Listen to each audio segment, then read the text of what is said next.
cool shot. So I'm on my morning walk. We're not gonna do a workout video today, but today we are gonna be doing a full day of eating. We haven't ever really done a YouTube video of this. I think I did a TikTok of this a long time ago, but basically what we're gonna be doing is I'm gonna be going through like everything I eat, kind of like what I do and what I'm doing right now as far as my nutrition goes, because we haven't really done nutrition in a while. Oh God, the sun's behind me now, look at that. Now I really look like a Chad. But as I said, I'm doing my morning run. I'm walking right now because it's really hard to vlog and, you know, run. But I just recently started back on some intermittent fasting. If you guys don't know what that is, it's basically where you fast for anywhere between 12 to 16 hours a day. And what that does, it just kind of gives your digestive organs, like your stomach, your intestines, all that stuff, gives it a break, lets it relax for a little bit. So it's really good for that. It helps kind of prevent some types of colon cancers as well. But it's really good for fat burn. I've found in the past that it's helped me shred the most, and I haven't been doing that like the past year at all.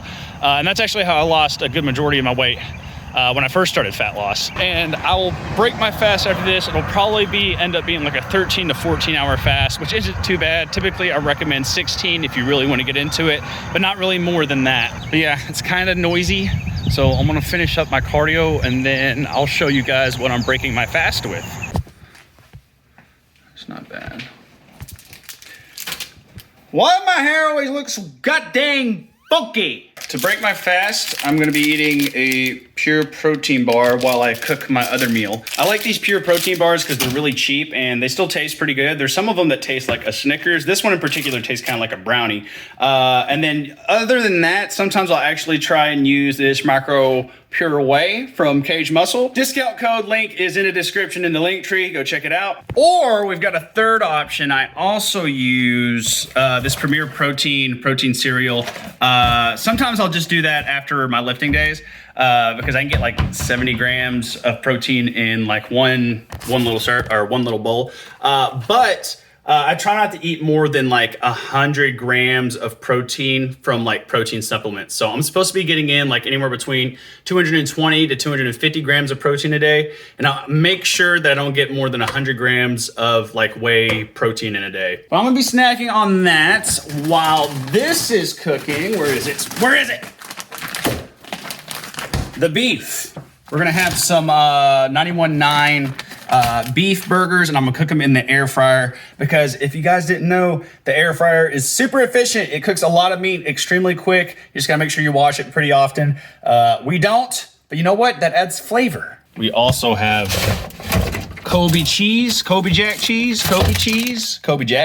And I'm gonna smother that all over my burgers and maybe some ranch. I try not to eat a lot of carbs before, in the morning time because they seem to make me kind of like lethargic.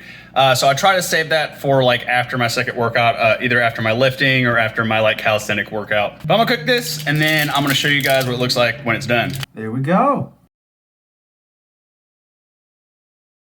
So I calculated it up all together with the protein bars is about 1,200 calories, a little bit over. I can't remember the exact number. And I know it's about 101 grams of protein. I'll be eating all together about 3,000 calories a day. So that falls right in line for about where I'm wanting to be. Now, since I am intermittent fasting, it is going to be a little bit more spaced out with the meals. I typically recently have only been eating about like twice a day, just really big meals. So, I mean, this one's 1,200 and then the next one will be a little bit more carbier. And so it's going to be probably around 1,800 calories with at least, since this is 100 grams of protein, I'm going to have at least 120 to 130 grams of protein in the next meal, which with 1,800 calories, that shouldn't be a big deal at all. Just easier to eat that way for me. I find it harder to get all these calories in whenever I space them out. So, and I'm one of those guys that can just eat a ridiculous amount of food at one sitting. But I'm gonna eat this and then I'm gonna go work out at around like 5 o'clock. It's pretty early in the morning, so it's gonna be a few hours actually. I'm gonna work out around 5 o'clock, do my chest and, it's gonna be a bench press day. I'm gonna do bench press and then full body workout as I've been doing. But yeah, I'll see you guys after workout number 2.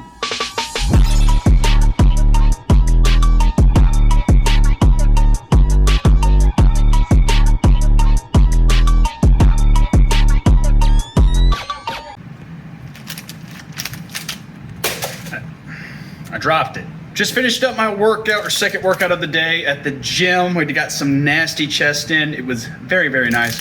For my second big meal, starting off with another protein bar. I like to eat like whey protein right after I work out just to get those quick amino acids. Like I said earlier, we're gonna have to eat about 1,800 or so calories in order to get all the calories I need in for the day. So I had Alex pick me up some of this Pilgrim's crispy chicken. So I'll see if I can pick this up for you. Again, I'm not using like a vlogging camera or anything. Can you see that's 160 calories? It's backwards, but it's 160 calories to 14 grams of protein. So it's not bad at all. It's actually right in there.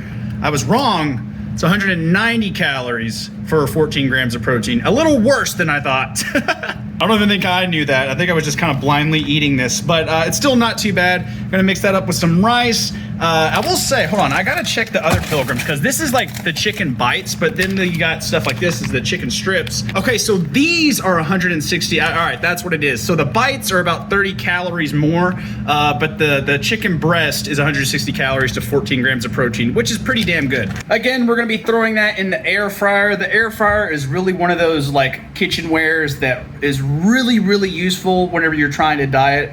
Another one would be the rice cooker. I got that baby right here. And then one of the main things I pretty much recommend everyone should have one of these, really, is you need a food scale for at home weighing your foods out, specifically your meats. Well, I'll say your meats, but also, you know, if you eat cereal, I always weigh out my cereal, my dressing. So whenever I use ranch, whenever I also use a lot of yum yum sauce. It's high fat, low carb, so I like yum yum sauce and ranch more than I like other high carb type of sauces. That high fat can actually fill you up for a lot longer, so that's why I like the higher fat. And like I said, I don't like eating carbs earlier in the day, so I keep the high fat stuff or a high fat dressing on me at all times. But if you don't weigh it out, it can get you in trouble. It's very easy to underestimate how much you're eating. Same can be said about cereal or anything you really need to weigh, even like just cheese, shredded cheese, for example. If you don't weigh out your shredded cheese, you really have no idea how much you're getting. Same thing can be said about this rice that I'm actually about to weigh out, but I'm gonna be weighing it out using a measuring cup. Well, I guess I could weigh that out too, but I'm lazy. Weigh it in one way or another. Weigh it one way or another. I guess it doesn't matter, just at least one way weigh it. But yeah, I'll actually probably mix that up with some yum yum sauce and then we'll call it a day. That should be it. So I'm gonna cook this up and then when it's done, I'll go ahead and like show you guys what it looks like when it's done, and then I'll go ahead and break down my calories and protein and stuff for the day. There she is. You can't really see it much, but we got some rice, we got yum yum sauce. I put a little bit of soy sauce in there. I also put even some garlic powder, and then put some regular iodized salt in there as well, because after you train, you sweat a lot, which I definitely did. You need that salt. But I also ended up eating another protein bar because I found that I was a little bit low on the protein side. I ended up getting in about, after everything, I'll end up getting in about 220 grams of protein for about a little over 3,200 calories, for about 3,250. Another thing I forgot to show you guys is something I get these little Activia shakes. Here, let me go grab one real quick, actually. Yeah, it's backwards, I know, or it may not be, I don't know. I'm recording this with my phone camera. It's strange. But yeah, this stuff is really good. It's just a really cheap probiotic. The thing about probiotics is so many people spend so much money on this kind of stuff, but you really don't need to. The thing about probiotics and prebiotics is there's so many different bacteria that's in your gut, we've only gone so far with the kind of research that's out there. Long story short, if you're paying anything more than $10 to $15 on a pre or probiotic, you're spending too much. There's just not enough research out there to help, to kind of say that it's worth your money to even go out and spend more than like $20 on a probiotic. These are maybe anywhere between $6 to $8 for like a week's worth. It has approximately I think 8 of these in a pack. And this is all you need, man. It's a quick little simple, and they taste super good, dude. It's like a Danimals. It's like, if you guys remember Danimals. I don't know if they still make Danimals. And some simple sugars, man. Post-workout, really good. So they do help, but again, you just shouldn't be wasting your bank on something that not even scientists can agree on is worth your money. But yeah, not too bad. I'm about to eat all this up. Again, like I said, about 3,200 calories, 220 grams of protein. And I still cut on that. With me working out twice a day, I burn roughly about 4,000 calories. I'll need to redo my TDEE. but it's somewhere around there. So I'm burning approximately about 800 calories a day total, which is pretty decent. Not to mention, I'm about maybe like a day or two away from a cheat day. I'm still not sure. I'm trying to figure out if I want to push back my cheat day one more day just to really get some fat burn in, but I'm not sure. But we're at the end of our dieting week. So here in a couple days, I'll have a really pretty decent cheat meal. I'll probably have anywhere between like 5,000 to 6,000 calories. And then we start this cycle all over again with eating anywhere between 3,000 to 3,500 calories a day for about 6 to 7 days a week. But that's my day of eating, guys. I hope you guys enjoyed. Maybe I'll do something like this again in the future if you guys want to see me do a little bit more cooking. I don't know. But I'm fucking hungry, so I'm gonna fucking smash this. And I'll see you guys next time. Peace out, motherfuckers.